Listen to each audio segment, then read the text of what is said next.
Welcome to the Aro Benaiah Show, where we share raw stories from hands that build, fix, create, and keep the world moving. Today's guest is someone who walked two different runways, one in fashion and the other in construction street. Brenda Maxx Cumby Mcgee is a live model and union carpenter who, are, who is now solving a problem many have ignored for too long. Workwear for women that actually fit. She is the founder of God Street Blue, a bold new clothing line made by a tradeswoman for tradeswomen. In this episode, we'll talk about her childhood hustle, her path through construction and fashion, the power of clothing in building confidence, and what younger trade people need to hear right now. Whether you are on the job sites or dreaming of starting something of your own, my story is something that fueled the fire. Let's get started. Yeah, good to have you here, well. You. Nice to be here. All For right. inviting me. Well, what was it growing up? How was it growing up for me? Yes. I was a tomboy. I have three sisters and a brother. My brother was my playmate Oh, because we were real close in age, about a year and 3 months apart. And so he taught me how to play sports and everything. And I was just such a tomboy. I just hung with him all the time. So I liked more guy stuff. He had a red dump truck by Tonka, and he was shorter than me, so I beat him up and took it because I wanted it. I wanted the dump truck, so took the dump truck, and I made a whole construction site in my mother's garden. So we were encouraged to just do what interests us, and so that was an interest of mine. And then all of a sudden, I decided I liked fashion as well. And at 12, I decided I was going to be a fashion model, and I've been modeling since I was 19. I am now 65 years old. So I've been doing that over oh, 40 years. wow. That was And that was a lot. yeah, thank you. And so it's just one of those things, I was doing that, but then I had to have some surgery. I had no insurance because modeling doesn't pay you insurance. So a friend of mine who I was modeling on his booth, which was Anheuser-Busch Beer, which is a big, huge company here. And he was the consultant, and he ended up calling my mother. My mother came to take care of me. I'm 34 years old at the time. He says, they're talking, and I keep hearing her say, yes, this, yes, that, yes, she can do this. So he just told her, we're going to make her a carpenter. And my mother figured, well, she had a construction site in my garden. I think she can do it. So my mother told me when she got off the phone, I said, who are you talking to? She said, your friend Larry, you're going to be a carpenter. So I turned back into that 12-year-old girl. When your mother tells you you're going to do something, you're going to do it, right? So it was like, okay, Mom, I'm going to be a carpenter. And that's how it happened. And I ended up signing up with the Carpenters Union, and I started working in the trade show industry. All the big conferences and stuff that come in, and it ended up me being on the booth with him. I would set it up, and then I would model on the booth, right? So I was Wow. doing two, Wow. yeah. And all the guys kind of, Okay. Oh, because there were no other women down there. I was it. There was no other carpenter women in the whole entire place, and there was 3 buildings. No other women. I was the only one there. So it took some getting used to for them and me, and we ended up it just worked out. It worked out for me. I liked what I was doing. It was a quick turnaround kind of job. You'd work 3 days, you'd have a couple of days off while the show was running, then you come back and tear the show down. So, and I was making good money. I wasn't mad, you know. And it all worked out. So I ended up doing that for 26 years. I was there for a long time, but wow. in 5 years, I ended up working inside the building, learning to make cabinets and all this other stuff. And I didn't like the building, so I went back on the show floor, and then they asked me to be the carpenter steward. That's a big, huge deal to be a carpenter steward. I didn't realize how big of a deal it was. They never had a woman before, never had a black woman. So that was like, you know, that in itself was whew, It was rough. Those guys didn't like that too Wow. much. But that went on for 26 years, and then the pandemic hit, and it was like, what am I going to do? I thought about women's work clothes the first year I was there because I couldn't find anything to wear.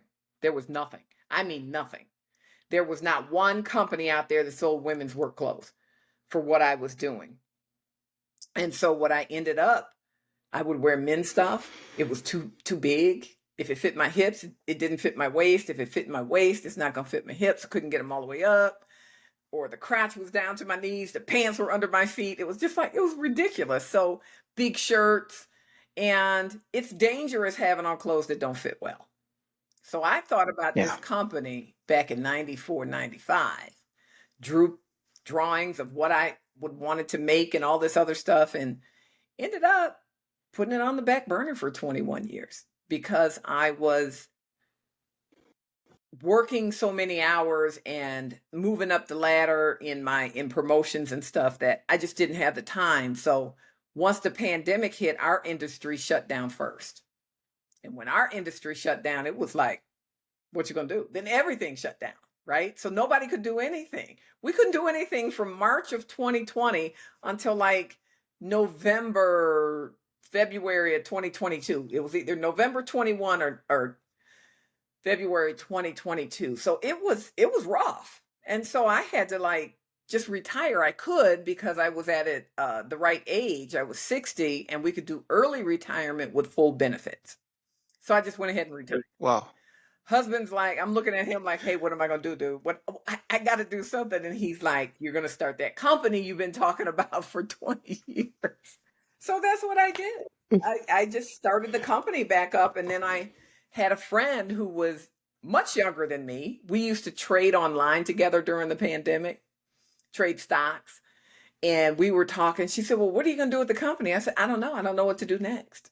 I said, got all the legal stuff done, but I'm not sure what to do. She said, well, she said, you got drawings, right? Yes. She said, then you need a pattern maker. And I'm like, what do you mean I need a pattern maker? I didn't know I needed a pattern maker. She said, well, do you know how to make patterns? I said, no. She said, then you need a pattern maker. Found out this girl had a degree in fashion design. I didn't know that. We just talk stocks all the time. So that's what I did. I went out and found a pattern maker. And then by July of 2022, we got started. Went through, I'm on my second manufacturer. It's terrible. The Wow. first manufacturer did a Wow. prototype. It looked great. So I asked him to do a full sample line of the sizes. They didn't look so great. Wasn't happy with them. Then he ghosted me. I didn't hear from him for 8 months. 8 months. Oh wow. He did not answer. Okay. There's a whole lot of story he's in here, and I would like us to actually more like, I would like to say it pieces little by little because there are a whole lot, and I'm fascinated to hear all of them all. So more like you have shared your experience growing up. I want to know, when did you start working on a job? At what age, and what was your first job you actually started with? My very first job, I worked in a bank. I was 19 years old. But when I Wow. started working in construction, I was 34 years old. Oh, 34 years old. That's kind of old to get Okay. started. That's really, it Yeah. is old to get started. And because I was in the trade show industry, it was pretty good. It wasn't as hard as being outside on a skyscraper or something like that. So wasn't bad. When you started construction, was there any time you choose between faction and construction? When was that? Yes. So Okay. Well. yeah, there were times because I was still modeling and I was going back and forth to Florida and South Beach. And I was working down there as a model during the winter here.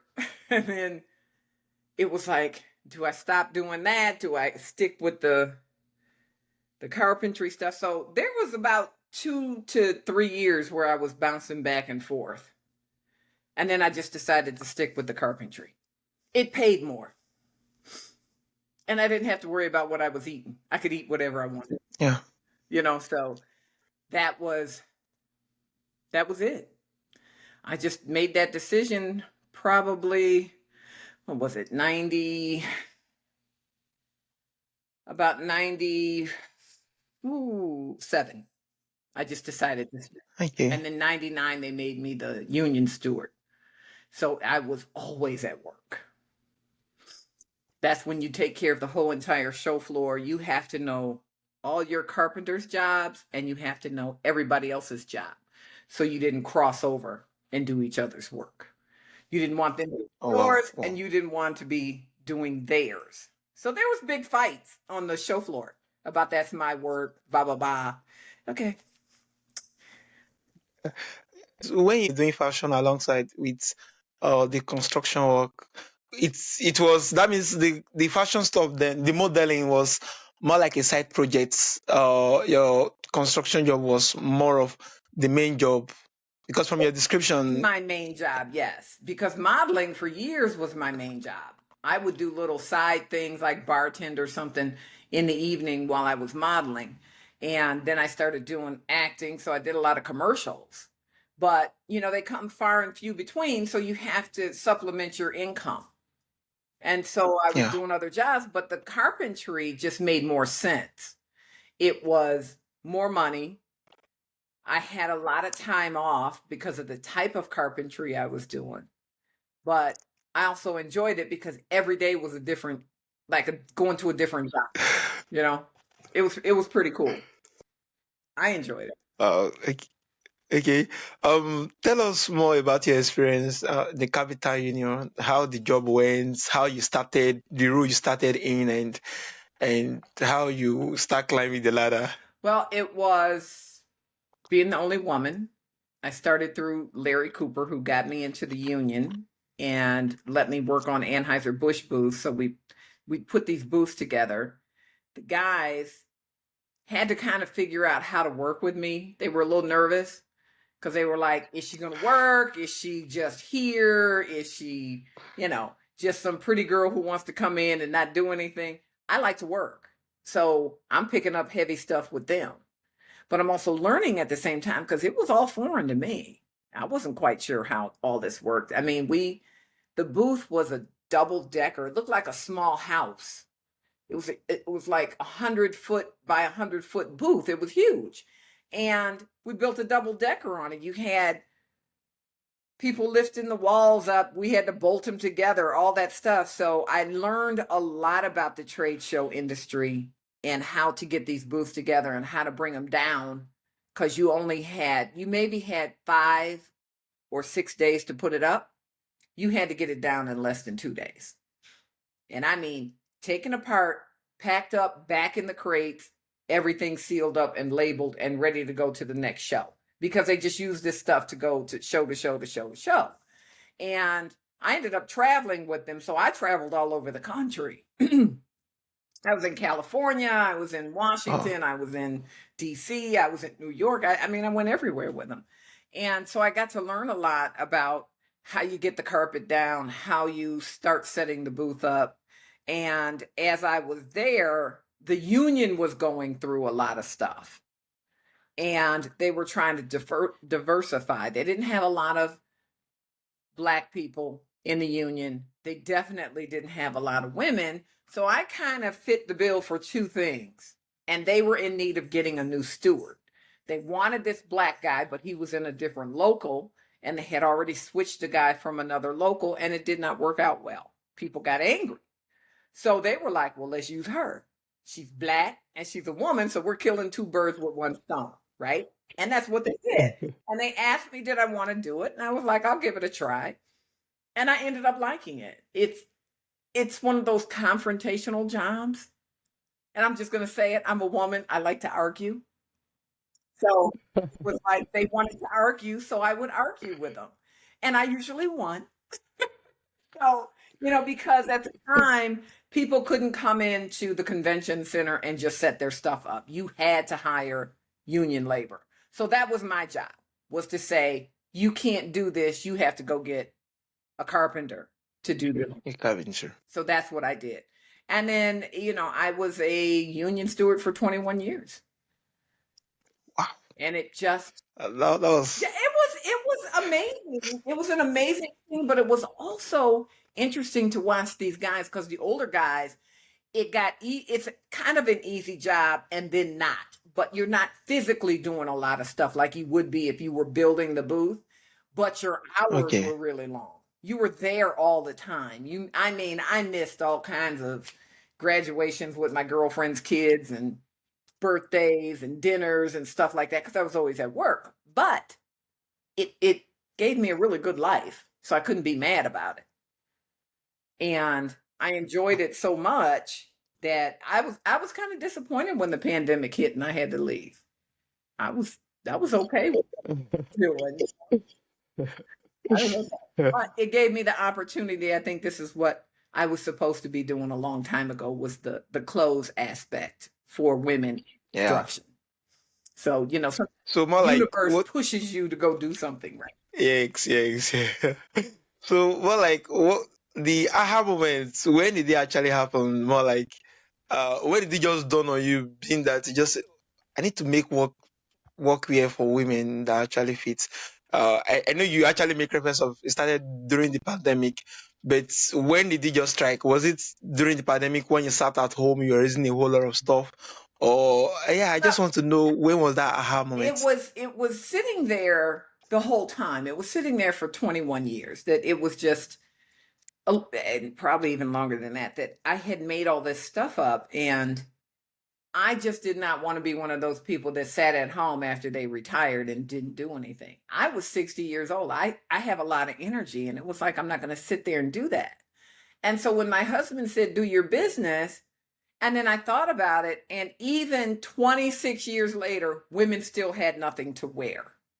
There were some new companies that popped up, but everybody couldn't wear their clothes. They were made for skinnier women, so all the bigger size women didn't have anything. So I'm trying to accommodate from a size 0 to a size 28. That's a wide range of people, Yeah. right? So I'm learning how to break down these patterns that the fit is for 0 to like 12, and then 14 to 20, and then 20 to 28, 22 to 28, because everybody's fit is different, and you can't go broad across to make everything fit with 8 different sizes. It's not going to work. So it was just thinking about how I didn't have anything to wear and women still didn't have anything to wear. So it's a niche market, but it's a good market to get into. Yeah. Wow. Wow. That was amazing. Okay. Why did you name your brown guts? Uh, why did you name your brown gut street blue? How? What does it Where mean personally and professionally? Okay. All right. That name came from my best friend that I grew up with. Her name is Monita. So I was talking to her, and this was back in 94, 95 when I was first thinking about it. I said, what should I call the company? So we're sitting there throwing some, words around and stuff. Well, she said, why don't you call it Gott Street? She happens to live on Gott Street, back where we grew up. And I started laughing. I Yeah. said, okay, we'll just call it Gott Street. And then I added blues for like denim for blue jeans and blue collar worker, right? So the blues fit. So we just called it Gott Street Blues. That's how the name came about. It was because she lived there. We always hung out on Gott Street, and it was different. So I liked it. That's how we came up with the Wow. name. It's nothing major. You know what I'm saying? It wasn't like a lot of thinking and stuff. It took us about 10 minutes to come up with it. And it stuck. Okay. Okay. While you were working at the carpentry union, were there any other ladies that work along with you, or you were just the only lady among I them? was the only one for about, Oof. I'd say about 4 years. I was by myself. Then there were more women electricians. So they weren't directly working with me, but they Okay. would come into the booth and do some work. And so the electricians actually had more women coming in. It took a while for the carpenters, and we would only get maybe 1 or 2. And a lot of them didn't stay because it's a different kind of place, and you're dealing with 99% men who talk like men. So some women couldn't handle the way men talk. You know, they do say off-colored stuff, they say sexual stuff, they say, you know, all kinds of gendered stuff, and some women can't handle it. It doesn't bother me. I just say things back to them and scare them. So I'm tall, 5'10", big shoulders. I scare most men because I'll challenge them to a fight. You can beat me up. I don't care. You can beat me up. You're supposed to beat me up. I'm a woman. But I'll fight you. I'll fight you. So they thought that was just kind of crazy about me. And I think that's why I got along with so many of them, is Yeah. because I wouldn't back down. And they respected that. And then when I became a steward, I fought for my guys all the time to make sure they had work, and they appreciated that as well. So yeah, very few women. I think by the time I left, there was, oh gosh, there had to be at least 10 women on the regular that would come down there. Now, there were more women outside working on skyscrapers and stuff, but at McCormick Place, no. Still, and they have a woman steward now. She was there. I was kind of training her before the pandemic hit, and so she's there by herself. So it still hasn't changed a lot for the carpenters. And then with this, you know, this guy we got leading the country is, you know, it's something. He doesn't want women or people of color to do anything. So, you know, I don't know how it's going to be for them later. I'm just glad. Okay. While you were working, what was the common mistake you see young people, especially young tradeswomen, those mistakes they make while trying to enter or stay in the industry? Because I know trade industry like the carpentry union or different other trades or business, which is more of men-dominated field. Sometimes women find it difficult to navigate and stay in those particular industry. What they learn from you so that they won't make the similar mistake? I think their biggest mistake is not sticking with it. They get frustrated. They come in now, and I also highly recommend they do the apprenticeship so they can find out what area of carpentry they want to do. Because, you know, you got the mill work, which is making cabinets. You have pile drivers that run the jackhammers and stuff, and the big machines to, you know, bring the pylons down. There's so many aspects that I highly recommend, because I did not do it. You can sign in, you can sign up and just become a carpenter and learn on the job. But for women, I suggest that they, you know, venture into the apprenticeship so they can see the different areas. They may find what they're really good at. I did welding and metal shop in high school. So I liked welding. I also liked working with metal, but the trade show industry just worked for me because of the time I was there. I had a lot of time off, which I needed for the modeling. So I say, go to apprenticeship, stick with it, because you're being paid to be an apprentice. They're actually paying you. They're not paying you as much as if you're finished with your 4-year apprenticeship. You're not getting journeyman's wages, but you're making over $20 an hour to learn. So you don't walk out with any school debt.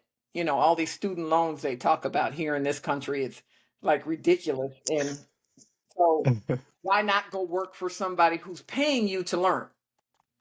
And what I'm seeing is a lot of women just don't stick it out. They get discouraged. And then you have, you know, the whole sexual thing, the gender thing, where men really try and push them out because they're afraid of them. Because women are really actually, I have seen a lot of them that are better than the men on the job. They're more precise in their measurements. They have a vision that they can see what it's supposed to look like before they put it up. And there's a lot of men that can't do that. So I just say they need to do apprentice, and they need to stick with it and not let anybody run them away. That's the biggest mistake they make, is they get talked out of doing the job. Wow, that's super amazing. I think I just want to one of the things now, the fact that they should stick to it, and also they should go for apprentice, which is going to boost their confidence while they are doing that job and being able to know the particular area they fit in perfectly. Right. Yes, yeah. Thank you so much for that. Well, You're welcome. okay. Yeah. What advice will you give to still a young woman who is still passionate about construction industry, who are intimidated by the culture, but like because apart from the carpentry union, there are a whole lot of construction companies that does a whole lot of different other jobs. For those ladies who are actually interested about it, and I know you're already filling the gap in terms of doing clothing that actually fits in for women. I'm just saying, which more like how can they be able to kind of stand in very long without being intimidated by the culture? Well, the thing is that you have to almost like grow a second skin. You have to, you know, you have to be that duck that lets the water roll off your back because things are going to be said. And with the environment that we're going through here in America, it's kind of reverting back to the male dominance where they just say whatever they want to say and make you feel bad about yourself or get in your face and try to scare you or intimidate you. And what women have to pay attention to is that everybody's not going to be for you on the job, right? They're not going to be for you. You have to stand up for yourself. You have to report people when they are harassing you or intimidating you. And right now, there's a retention problem in the trades, keeping women there. The electricians are really good at keeping women on the job, and the plumbers are doing better. There's plumbers and pipe fitters that they're doing better with that. It just seems like the carpenter work is a lot tougher. It's hard Yeah. work. You're lifting heavy stuff and things like that. So it's not made for every woman to do. But that's why I said if you do the apprenticeship, you'll find there's different areas where you're not having to lift heavy stuff, right? You can do the finish work on cabinets or on, desks, tables, you can make furniture. All that falls under the carpenters. So picking that and trying to keep women in, we have a lot of meetings with groups of women to talk to them about the trades and what goes on. We have what we call Chicago Women in Trades here, where they actually train them on different things and they have classes where they can Okay. get certified. So these things, are what you do to try and get women to understand it's not going to be easy for some of them. Some of them it may be easy, but you have to just have a really strong backbone to deal with the atmosphere, the culture of construction. Because you're still finding there's men who resist women coming out there and they get angry Yeah. and they come after them. We actually had one of our sisters out in California. She was murdered by a guy who was mad that she was on the job site. So he killed her. Oh. He killed her on the job site. He not only Oh. killed her, but he ruined his life. Everybody knew he did it. So now he's spending the rest of his life in jail just because you were angry that this woman was on the job site because you didn't feel that she should be there. So there are things that are very serious that women need to pay attention to. But now, when I was coming through, I didn't have a lot of women to talk to. There was maybe one other carpenter when I first started, but she worked outside, and I rarely saw her. Um, she didn't always come to the union meetings, but now there's a huge network of women that talk to each other when they have these issues come up. And, if you go online and put in women in construction, all these different sites pop up Yeah. and women in the trades and stuff. So now there's a network that these women can actually talk with other women and say, hey, this is what's going on. Or, I'm thinking about, and they'll get a lot of feedback from these women. And it's really a big help for them. Yeah. Yeah. Thank you so much for that. I think that is so comforting for the women in construction who feel lonely, who feel stay unsure, and yeah. Thank you so much for that. And also for young persons, other women, men who want to get into the trade industry, where do you think they should get started? Is there more like an attitude they should carry on, or ways they could actually approach trade people to get internship? Or is there more like any platform they could actually reach out to get internship? Why starting What they're out? doing here in America now is high school used to push you towards the trades or college, right? Then the Okay. trades kind of got pushed back. They stopped doing that and they were just pushing college. But now all these young kids are seeing how in debt their parents are. They're still paying off college debt and they're now in their 50s and 60s, right? So the Mm. trades are now making a comeback and they're starting to put trades back into the schools because what the trades had to do was build their own schools. Like we have Dawson Tech here, where you can learn carpentry, you can learn electricity, you can learn plumbing, you can learn engineering. So there's a vocational school for that.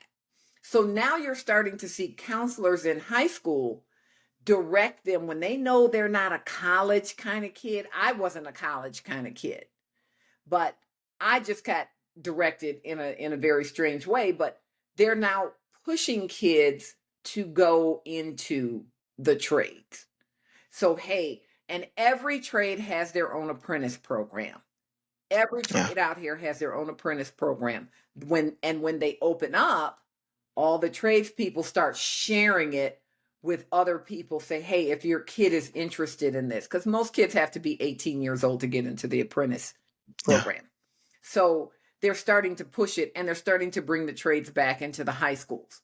So kids can get a chance to see that just may be who they are. They're this kid that has great creativity and likes to work with their hands. That was my thing. I like to work with my hands. So I got pushed towards architectural drawings and stuff like that. I was the only girl in that wing that Yeah. was a welder, that was in metal shop, that was an architectural drawer. There were no other women over there. No girls. I was it. I was it. So Wow. they gave us tests, aptitude tests to see what you were good at. I was good at mechanical. That's the only thing I scored 100 on. So that's how they directed me. So things are starting to go back to the way they were when I was coming through school. And they're starting to say, okay, college isn't for everybody. So let's guide this kid, see if the trades work for them. So that's how they're starting to build up the trade workforce again, because it really got thin. A lot of people were retiring and their kids weren't coming in like they used to. People used to follow what their parents did. These kids don't do that. Now you got the internet, they're all influencers and all this stuff, you know. So to have that stability and, with the union anyway, you'll have insurance, health insurance. You'll have you'll make enough money to support yourself or your family. And with that kind of pay that they get, only one parent needs to work. That was something that happened in my generation, not, Yeah. not now. You got to have two parents that work. Sometimes they both got two jobs, right? So they're Yes. directing kids into that now from high school, which is really great. Oh, okay. Since you actually more like going to the internship school too, more like what was your experience? Why? I know you said you were in architecture, you were good with mechanical. How was it? How was the experience for you? Was it a very lovely one, so that those younger ones they can get more like from your stories, they could actually have some I glimpse. never had any problems with the guys in my class. Matter of fact, I was taller than all of them. I was a big girl. I mean, I played basketball. I was 10, and these guys were probably 5'7", 5'5". I didn't have any issues with them, but I was good at what I did. I was a really good welder. I knew how to weld. It was Wow. just this thing that it just worked for me. And architectural drawing, I was extremely good at that. I could look at a plan and tell you what it was, what's missing. And my teacher was so intrigued, he wanted me to work in the summer for this architectural firm. And that's the first time I learned about racism. Didn't Probably racism and sexism. He thought I had the job from what they told him. I went to interview. I did not get that job. He was really pissed when he found out I didn't get that job. And they didn't hire me, I think, because I was a woman and I was black. So Oh wow. that's when Oh those are the things that unfortunately here in this country, we have to at some point yeah. encounter that, right? But I loved being in those classes. Not so much when I had to weld because I would be smoky the rest of the day. Because I don't care if you had on a jacket or whatever, you come out smelling like smoke. It was just so. But I like Well, the aspect of welding two pieces of metal together. It was fun to me. I enjoyed it. I got to make a toolbox. I got to make a metal box. So, I got some stuff from it. It was cool. I enjoyed it. so more like, what was the first big project you actually did during the period of the internship? And the intern, I didn't do the apprenticeship. I just went to work. Okay. I just, Okay. Oh wow. yeah, I just went to work. I Oh. learned on the job. So I had to figure out what the heck they were doing. And so what Mr. Cooper did was like, stand here so I can explain to you what they're doing because I don't want you to get hurt. I mean, when you're picking up a 500-pound wall with a forklift, you got to be careful, right? And you're sitting it Yeah. up 20 feet in the air, and there's guys there trying to guide it in so they can bolt it in together. So it was just one of those, it was exciting to watch, but I told them, it was funny. It was like the night before opening. I said, we're not going to get this up. It's not going to be finished. And they all started laughing. And they're like, what are you talking about? I said, it's not finished. It's not going to be finished. They said, we're going to work until it's finished. We were there until 4:00 in the morning. That's when we got the booth done. The show opened at 8. So we were 4 hours away from the show opening. And then I found out here in Chicago, they have never missed an opening of a show. I don't care how bad it looks.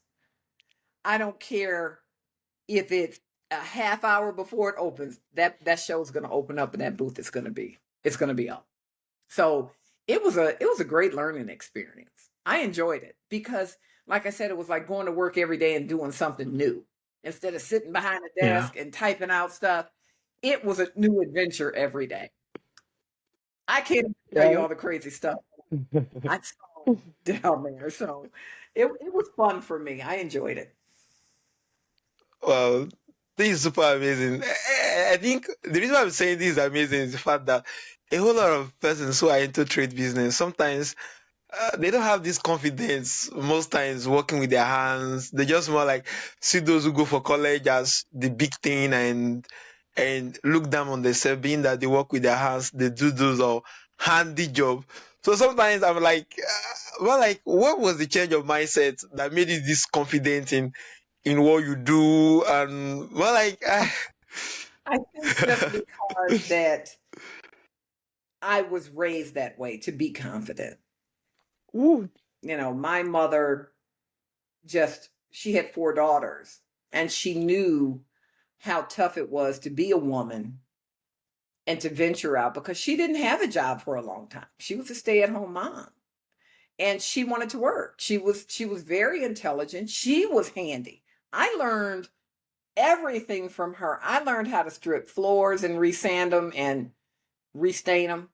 Woodwork. We used to fix walls and they were plaster. They're not drywall where you just put a sheet up. You had to put chicken wire in. You had to mix up the stuff. You had to spread it on, sand it out. I learned all that stuff from my mother. My father couldn't do that. He just didn't have that talent. So she was the one where I got that from. I did find out my drawing for architectural stuff. I found out my dad was very good at that. His mother, my grandmother, ended up showing me some of his drawings and I was just stunned. He wow. never talked about it. So some of the things you end up doing, you get from your parents. They may not tell you. Yeah. My parents were from that generation that they didn't talk much about what they did. And so you end up learning this stuff, after they pass away or something, or you learn it from a family Yeah. friend or member. And so that confidence came from when you know how to do your job, you're going to be confident. You're going to be Yeah. confident because no one can tell you that you don't know what you're doing. Yeah. It's when you So true. skirt on those skills and you don't learn everything you need to learn, then that's where the doubt comes in and where you start second guessing yourself. So that's why I'm a huge proponent. Learn the job. Learn what it is that you want to do. and that will make you a confident person. Learn what you need to get to. Yeah. And that was for confidence. All right, thank you. Okay, I want to ask, what kind of future do you dream for the Get Street Blue for women working in job site across America? What future do you see with the brand? And I see the brand going global. I already know it's going to be successful, and there's that confidence again, but I see it being a global brand because my focus is so concentrated on the fit of these pants that I refuse to put them out mediocre. yeah, Women are desperate for what I have to offer, and I know the functionality that they need. Women want pockets that are deep, not these little 2-inch pockets that I can put yeah, I can put this pin in and it'll stick out because they're so shallow. So I made really deep pockets. I gave them extra pockets. I made it so it fits their body. I didn't put stretch in it yeah, so it would you can wear a smaller size. And so I'm going around to small groups of women and I'm telling them about the brand and I'm showing them some of the samples that I have, and I tell them the size isn't, the fit isn't right, but this is what they're going to look like. And so to teach them about quality, we don't have quality clothes for women. They have cheap stuff that comes in from Shein and wherever, and they, throw it on. You wash it once, it's gone, it's done. It's fast fashion. I'm not doing fast fashion. I'm doing stuff that works for women and it holds up on the job site. So the thing is that I'm making work clothes. I'm not making fashion. So I see Got Street yeah. being a global brand, and I also see Got Street making their own clothing. I will open up my own manufacturing. So I am making the Got Street Blues brand so it's consistent. So that's Wow, where I see it. wow. All right, thank you so much for that. Okay, all right. If you could leave more like one final message for the next generation on handsome builder, creator, problem solver listening right now, what would you tell them? What would be more like the your final message to the young persons who are actually coming into the trade industry? My thing is again, learn the job. Find out what it is that you're really interested in. And where you start may not be where you end up. There's a lot of girls that start in carpentry, and the next thing I know, they're a plumber. And had I been able to do it all over again, I'd have been a plumber. I would have been people always need plumbers. And same with electricians. I'm married to an electrician. So the thing is find your niche where you want to be, right? Don't give up on yourself. Don't let people talk you out of what you're trying to do. And if you have an idea, usually ideas come out of need, right? There's something you're doing Yeah, that could be done better. And if you have an idea about it, don't tell anybody. Just go write it down. Write it down and then start looking at it and saying, how can I make this come to life? Right? How can I actually do this? And don't be afraid. Trust your gut, because most of us, well, I'm not going to say most of us, everything that we use every day was made by somebody out of a need, yeah, I thought that. Yeah. right? So there's always going to be something else. Technology is not going to take us over. People keep, oh my God, they're going to do everything. It's not. Because what I'm finding with the Gen Z class of young people is the Gen X's and the millennials, they like to shop online, right? The Gen Z kids are Yeah. saying, I want to touch it. I want to feel it. I want to try it on. So now brick and mortar stores are starting to pop back up because there's so much problems with buying stuff online. You can't feel it. You see those Yeah. videos, what I thought, Yeah. what I thought I was getting and what I actually, right? What I was that was Right. So these young kids now are starting to go full circle. Life is cyclable. We just go in circles all the time. So now these yeah. young kids are saying, hey, no, I want to be able to touch it.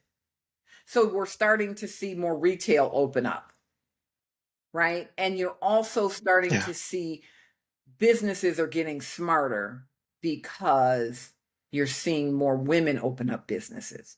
And Yeah. I'm not saying that to be mean about men, but women with their nurturing ways of how they handle their children is how they handle their customers. Right? Yeah. Each child in your house has different needs, they have different personalities. Well, that's the same thing with your customers, right? Everybody has a different need, want, whatever. So you try to get it in an average where it's kind of there in the middle, so it works for this one, it works for this one. You're not going to satisfy everybody, and your ideas can turn into massive money makers. And I don't care how old you are. Stop and think about it. I'm 65 years old now. My product has not hit the line. My t-shirts that are trade related are out there, but my apparel hasn't hit the market yet because I want to make sure it's correct.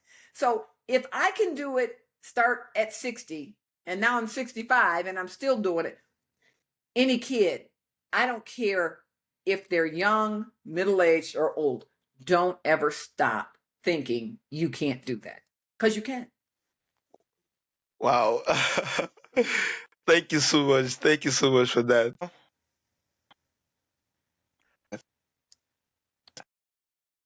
Discussing this, ouch.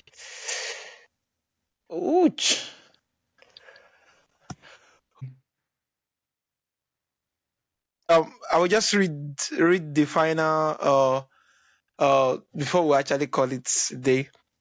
That was Brenda Maxx Cumby Mcgee, model, junior carpenter, and the visionary behind God Street Blue.